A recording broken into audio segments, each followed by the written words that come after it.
लड़की अपनी माँ का पीछा करते हुए भयभीत हो गई जब उसने देखा कि उसकी माँ शायद इंसान नहीं है, क्योंकि माँ हर बार घर से निकलने से पहले एक विशालकाय सुअर को साथ ले जाती थी और फिर बिना कुछ कहे अकेले गाड़ी चलाकर चली जाती थी और अगले दिन थकी हारी घर लौटी थी। लेकिन अजीब बात यह थी कि वह सुअर भी गायब हो जाता था। बाद में माँ चुपके से खून से सनी कोट को साफ करती थी और माँ की ये सारी अजीब हरकतें छुपकर देख रही छोटी मई की नजरों से बच नहीं पाई। वह जानने के लिए बेताब थी कि माँ आखिर कौन सा गुप्त रहस्य छुपा रही है। इसलिए इस दिन जब माँ घर से निकली तो वह तुरंत उसके पीछे दौड़ पड़ी, यह तय करके कि वह सच्चाई का पता लगाएगी। लेकिन क्योंकि उसे जन्म से ही अस्थमा था, वह ज्यादा दूर नहीं दौड़ पाई और अस्थमा के दौरे के कारण उसे छोड़ना पड़ा। समय के साथ छोटी मई के मन में संदेह और बढ़ता गया। उस दिन वह अपने मन की जिज्ञासा को आखिरकार दबा नहीं पाई, तो जब उसकी माँ बर्तन धो रही थी, उसने कोशिश करते हुए माँ से पूछा कि वह सुअर को लेकर कहाँ जाती है। यह सुनते ही माँ का चेहरा तुरंत बदल गया और उसने चाय का कप कसकर पकड़ लिया। देखते ही माँ सच बताने को तैयार नहीं हुई तो छोटी मई ने फिर से पूछना शुरू किया, लेकिन अगले ही पल माँ ने चाय का कप जमीन पर फेंक दिया और छोटी मई को चेतावनी दी कि वह ज्यादा बात न करे। मजबूरी में छोटी मई गुस्से में वहाँ से चली गई, लेकिन माँ जितना छुपाने की कोशिश करती, छोटी मई उतनी ही जिज्ञासु हो जाती कि आखिर इस सब के पीछे क्या सच्चाई है। उसे पूरा यकीन था कि उसकी माँ आज जरूर कोई बड़ा रहस्य छुपा रही है। इस दिन जब माँ हमेशा की तरह बाहर गई तो छोटी मई तेजी से पहाड़ी की चोटी पर दौड़ गई। उसे एक अजीब बात पता चली कि माँ शहर में सुअर बेचने नहीं गई थी, बल्कि जंगल की ओर तेजी से जा रही थी। लगता है माँ के पास सच में कोई गुप्त रहस्य है। लेकिन ठीक उसी समय उसके दादा अचानक उसके पीछे आ गए और छोटी मई को चेतावनी दी कि वह ज्यादा दखल न दे और अंधेरा होने से पहले घर में ही रहे, बिल्कुल भी घर से बाहर कदम न रखना।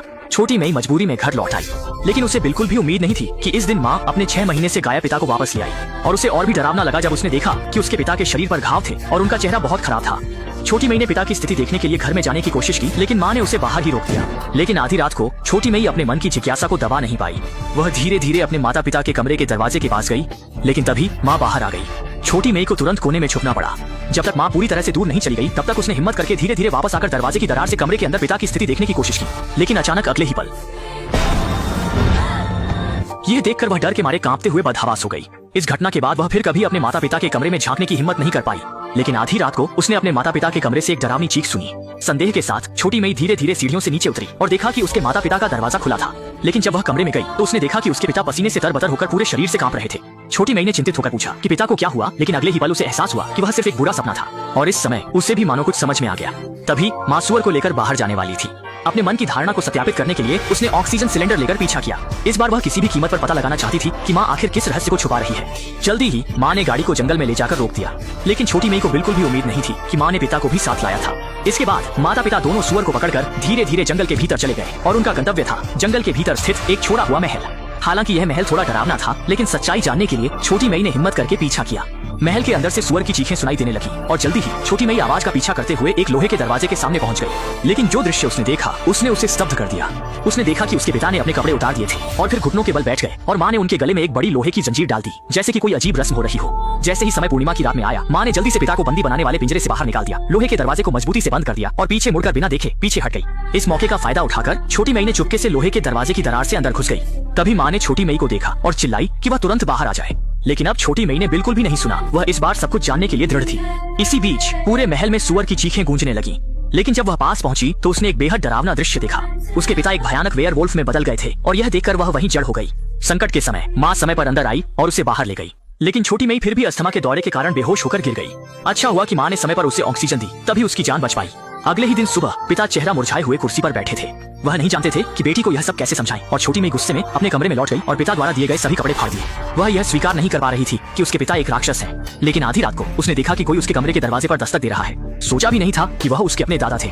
असल में वह नहीं चाहते थे कि छोटी मई के मन में कोई मानसिक छाप रह जाए, इसलिए उन्होंने उसे चुपके से अपने गांव ले जाने का फैसला किया। लेकिन जब वे आधे रास्ते में थे तो माता पिता ने शॉर्टकट लेकर उनका पीछा किया। वे छोटी मई को ले जाने की अनुमति नहीं देंगे और छोटी मई किसी भी कीमत पर माता पिता के साथ वापस नहीं जाना चाहती थी। खींचतान के दौरान पिता को दादा ने एक घूंसा मारकर गिरा दिया, लेकिन अपनी बेटी को रोते हुए देखकर दादा का दिल पिघल गया और उन्होंने समझौता कर लिया।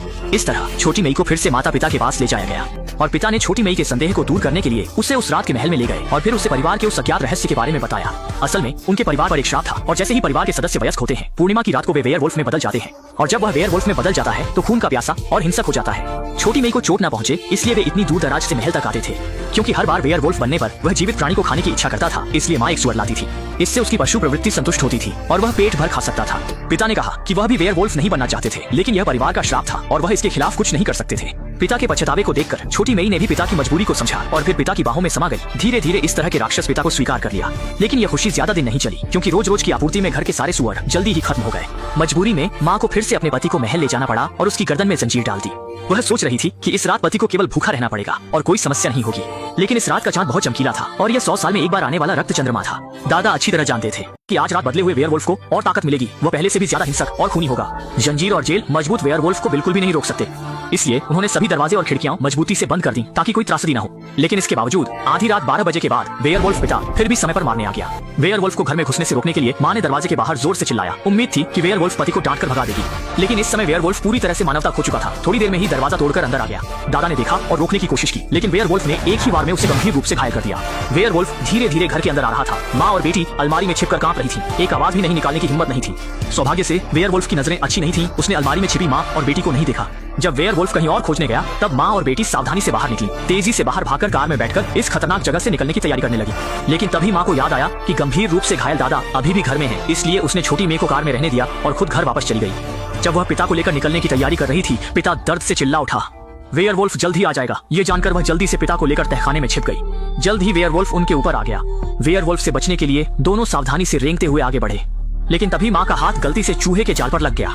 आवाज सुनकर वेयरवुल्फ ने फर्श पर हमला कर दिया। सौभाग्य से फर्श काफी मजबूत था। वेयरवुल्फ तुरंत नीचे नहीं आ सका। इस मौके का फायदा उठाकर दोनों भाग निकले। जब वे तहखाने के बाहर पहुंचे, कार में बैठी छोटी मेई ने तेजी से एक्सेलरेटर दबाया, जिससे लोहे की ग्रिल टूट गई। दोनों इस तरह सुरक्षित बचकर बाहर निकल आए। लेकिन जब वे जाने की तैयारी कर रहे थे, महत्वपूर्ण समय पर कार ने धोखा दे दिया। किसी भी तरह से स्टार्ट नहीं हो रही थी। देखते ही देखते वेयरवुल्फ तुरंत ही करीब पहुंचने वाला था। दादा ने माँ और बेटी को जल्दी भागने का इशारा किया, जबकि वे खुद वहीं रहकर वेयरवुल्फ को रोकने लगे। हालांकि दोनों का मन बहुत दुखी था, लेकिन वेयरवुल्फ की क्रूरता को समझते हुए वे दादा को छोड़कर भागने के लिए मजबूर थे।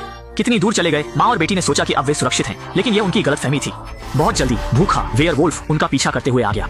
वेयरवुल्फ पति को हत्या करने से रोकने के लिए माँ ने जल्दी से आगे बढ़कर उसे शांत करने की कोशिश की। उम्मीद थी कि वह शब्दों से पति के अंदर की मानवता को जागृत कर सके, लेकिन उसने श्राप की ताकत को कम समझा। अगले ही पल वेयरवुल्फ ने उस पर हमला कर दिया। माँ को खतरे में देखकर छोटी मेई ने जल्दी से अपना ऑक्सीजन सिलेंडर उठाया, जमीन पर टूटे हुए तेल के दीपक की ओर निशाना साधा, ऑक्सीजन टैंक का वाल्व घुमा दिया। अगले ही पल भयंकर आग ने वेयरवुल्फ को निगल लिया। आग की तपिश में वेयरवुल्फ जल्द ही मर गया और माँ और बेटी की जान बच गई। अंत में उन्होंने सभी सामान पैक करके कार में लौट किया। इस दुखद जगह को छोड़ने का फैसला किया और फिल्म का अंत हो गया।